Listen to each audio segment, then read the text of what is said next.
ഇന്നത്തെ കലാപരിപാടി ഈ നീണ്ട് ചുരുണ്ട് കിടക്കുന്ന മുടി വെട്ടിക്കളയുക എന്നുള്ളതാട്ടോ. എനിക്ക് നല്ല വിഷമമുണ്ട് ഈ മുടി വെട്ടിക്കളയാനായിട്ട്. എനിക്ക് ഒട്ടും ഇഷ്ടമല്ല അലിയുടെ മുടിയിൽ ഒരു കാര്യവും ചെയ്യുന്നത്. പക്ഷേ അവളും തീരെ ചെറുതാണ്, അവൾക്ക് മാനേജ് ചെയ്യാനും അതുപോലെ എനിക്ക് മാനേജ് ചെയ്യാനും നല്ല ബുദ്ധിമുട്ടായതുകൊണ്ട് നമ്മൾ കുറച്ചൊന്ന് ട്രിം ചെയ്ത് കളയാമെന്ന് വിചാരിച്ചു കേട്ടോ. കുറച്ച് കളയാമെന്ന് വിചാരിച്ച് പോയതാണെങ്കിലും അവിടെ ചെന്നിട്ടുള്ള അവസ്ഥ ഞാൻ നിങ്ങളെ കാണിച്ചു തരാം. എന്തായാലും സ്ഥിരമായിട്ട് നമ്മൾ പോകുന്നത് അലിയുടെ ഹെയർ കട്ട് ചെയ്യാനായിട്ട് നാട്ടിലാണെങ്കിൽ തൊടുപുഴയിലുള്ള ക്യൂ പ്രൊഫഷണൽസിലാണ് നമ്മൾ പോവാറ്. അപ്പോൾ അവിടെ അവളും കംഫർട്ടബിളാണ്, അതുപോലെ ഞാനും കംഫർട്ടബിളാണ്. അപ്പോൾ അതുകൊണ്ട് തന്നെ ആളെ ഇങ്ങനെ നല്ല കൊഞ്ചിച്ചും കളിപ്പിച്ചും ഒക്കെ അവർ ഹെയറൊക്കെ കട്ട് ചെയ്തോളൂ കേട്ടോ. അങ്ങനെ നമ്മൾ ഹെയർ കട്ട് ചെയ്യാനായിട്ട് പോവാണ്. അപ്പോൾ എനിക്ക് നാച്ചുറലി മുടി ചട പിടിക്കാതിരിക്കാനായിട്ട് അങ്ങനെ കുറച്ച് നാച്ചുറൽ ടിപ്സൊക്കെ എനിക്ക് പറഞ്ഞു തന്നായിരുന്നു കേട്ടോ. ഹെയർ കട്ട് ചെയ്യുന്ന ആൾ, ഞാൻ ആളുടെ പേര് മറന്നുപോയി, അതാണ് ഞാൻ എടുത്ത് പറയാതിരിക്കുന്നത്. പക്ഷേ കഴിഞ്ഞ പ്രാവശ്യം പോയപ്പോഴും അലിയുടെ ഹെയർ കട്ട് ചെയ്തത് സെയിം ആൾ തന്നെയായിരുന്നു കേട്ടോ.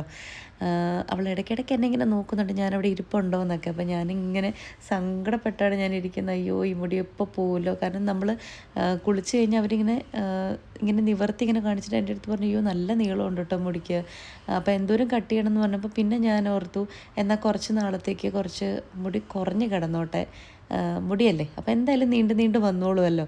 അപ്പോൾ ഞാൻ പറഞ്ഞു എന്നാൽ നല്ലപോലെ ലെങ്ത്ത് കുറച്ചോളൂ തൽക്കാലത്തേക്കെന്ന് പറഞ്ഞു. അങ്ങനെ അവർ ലെങ്ത്തൊക്കെ കുറച്ച് വന്നപ്പോൾ ഞാനിങ്ങനെ വിഷമിച്ചിങ്ങനെ ഇരിക്കുകയാണ് കേട്ടോ. എനിക്ക് ഒട്ടും സന്തോഷമല്ല ഈ ഹെയർ കട്ട് ചെയ്യാനായിട്ട്. എന്നാലും അവൾക്ക് അത് ഭയങ്കര ഒരു ബുദ്ധിമുട്ടാണല്ലോ. ഈവൻ സ്കൂളിൽ പോകുമ്പോഴൊക്കെ ആണെങ്കിൽ പോലും അവൾക്ക് മാനേജ് ചെയ്യാനായിട്ട് ബുദ്ധിമുട്ടാണല്ലോ എന്ന് കരുതിയിട്ടാണ് നമ്മൾ ഹെയർ കുറച്ചത്. ഹെയർ അത്യാവശ്യം നല്ലപോലെ കട്ട് ചെയ്തു കേട്ടോ. പുതിയൊരു ആളെപ്പോലെ എനിക്ക് സത്യം പറഞ്ഞു കഴിഞ്ഞാൽ അല്ലീനെ കണ്ടപ്പോൾ തോന്നി.